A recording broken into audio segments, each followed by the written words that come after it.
Mega money laundering case में आसिफ जरदारी और बिलावल भुट्टो ने नैब में बयान रिकॉर्ड करवा दिया है। दोनों से 50 मिनट तक सवाल जवाब होते रहे। आसिफ जरदारी और बिलावल भुट्टो से जाली अकाउंट्स और पाक लेन कंपनी से मुताल्लिक सवाल किए गए। इसी पर अपडेट देंगे नुमाइंदा अब तक आफ्ताब चौधरी से। जी आफ्ताब।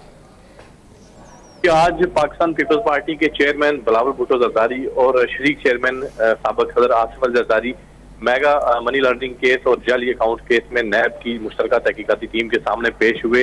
ये तफ्तीश नैब की ओल्ड बिल्डिंग में की गई और दोनों बाप बेटा तकरीबन 1.5 घंटा तक नैब के दफ्तर में मौजूद रहे, जहां नैब की 2 अलग अलग टीमों ने साबिक सदर आसिफ जरदारी और बिलावल भुट्टो जरदारी से तफ्तीश की। इस दौरान साबिक सदर आसिफ जरदारी से ज्यादातर सवाल जो थे वो जाली बैंक अकाउंट्स, उनमें मुबैना ट्रांजेक्शन और मनी लॉन्ड्रिंग से मुतल्लिक कुछ सवाल पूछे गए, जबकि बिलावल भुट्टो जरदारी से पाक लैंड कंपनी से मुतल्लिक पूछे गए कि उनके जो शेयर उस कंपनी में रखे गए हैं उस हवाले से कि उन्होंने ये रकूम कहाँ से लाई और इस कंपनी की से कितनी जायदादें खरीदी गई हैं, बैरून मुल्क या अंदरून मुल्क कितनी जायदादें इस कंपनी की जरिए खरीदी गई हैं। तो ये तमाम तार जो तफ्तीश थी 1.5 घंटे तक जारी रही। 1.5 घंटे के बाद आसिफ अली जरदारी और बिलावल भुट्टो जरदारी को जाने की इजाजत दी गई। दोनों बाप बेटे को यानी आसिफ जरदारी को तो एक तहरीरी सवालनामा दिया गया है, जबकि नैब जराये का कहना है कि बिलावल भुट्टो जरदारी को भी एक तहरीरी सवालनामा दिया गया है, जिसका जवाब 2 हफ्तों में तलब किया गया है। 2 हफ्तों में ये तहरीरी जवाब जमा करेंगे, जिसकी रोशनी में केस को आगे बढ़ाया जाएगा। तो इस मौका पर साबिक सदर की साहबजादी आसफा भुट्टो जो है वो भी वहां मौजूद थी। उनको नैब के जो एडमिनिस्ट्रेटिव स्टाफ था उसने एक रूम में बिठाया और उनकी तवाज़े की, उनको चाय पेश की गई। साबिक सदर को भी दौरान तफ्तीश चाय पेश की गई, बिलावल भुट्टो जरदारी को भी चाय पेश की गई।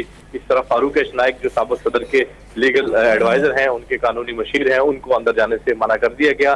तो नैब की जो आज की पेशी थी, इस मौके पर सिक्योरिटी के इंतजाम से कुछ जियाले जो पाकिस्तान पीपल्स पार्टी से तल्लुक रखते हैं उन्होंने नैब के दफ्तर के अंदर घुसने की कोशिश की, कुछ ने पुलिस एहलकारों से हाथापाई की। तो इस मौका पर कुछ जियाले जख्मी हुए, कुछ पुलिस एहलकार जख्मी हुए, कुछ को गिरफ्तार कर लिया गया।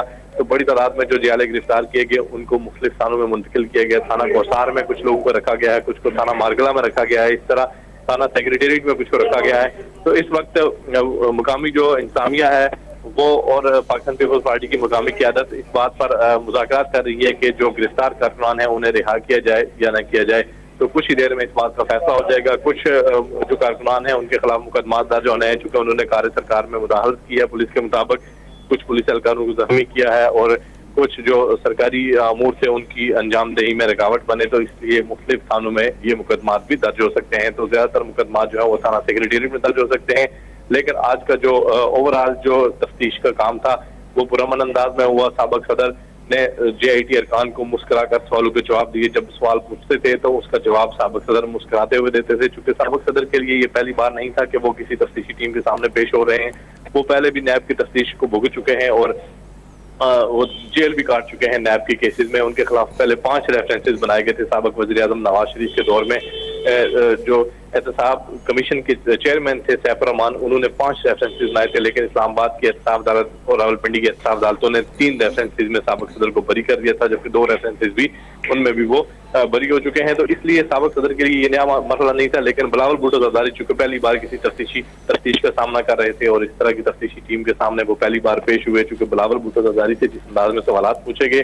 तो उसमें बिलावल भुट्टो को बड़ा ताज्जुब हुआ, चूंकि पाक लैंड कंपनी जिसमें उनके शेयर का कहा जा रहा है, जब ये कंपनी खरीदी गई जो साबिक सदर आसिफ जरदारी की तरफ से, तो उस वक्त बिलावल भुट्टो जरदारी की उम्र 1 साल थी। तो उन्होंने कहा कि मुझसे उन सवालों के जवाब पूछे जा रहे हैं जब मैं 1 साल का था। 1 साल की उम्र में मैंने कौन सी कोई गैर कानूनी काम किया या कौन सी करप्शन की जिसके बारे में मुझे आज तलब किया गया है। लेकिन ये तफ्तीश होती है, इस तफ्तीश को मंतकी अंजाम तक पहुंचाने के लिए उन तमाम लोगों को तलब किया जाता है जिनके नाम उन कंपनियों में आते हैं या उन केसेस में होते हैं। तो बिलावल भुट्टो जरदारी को शेयर होल्डर की हैसियत से तलब किया गया था पाक लैंड कंपनी के, जबकि आसिफ अली जरदारी जो है उनसे एसेट्स के बारे में और दीगर जो मुबैना ट्रांजेक्शन थी अरबों रुपए की और कुछ मनी लॉन्ड्रिंग से मुतल्लिक सवाल हुए और उस कंपनी के एसेट्स से मुतल्लिक सवाल हुए।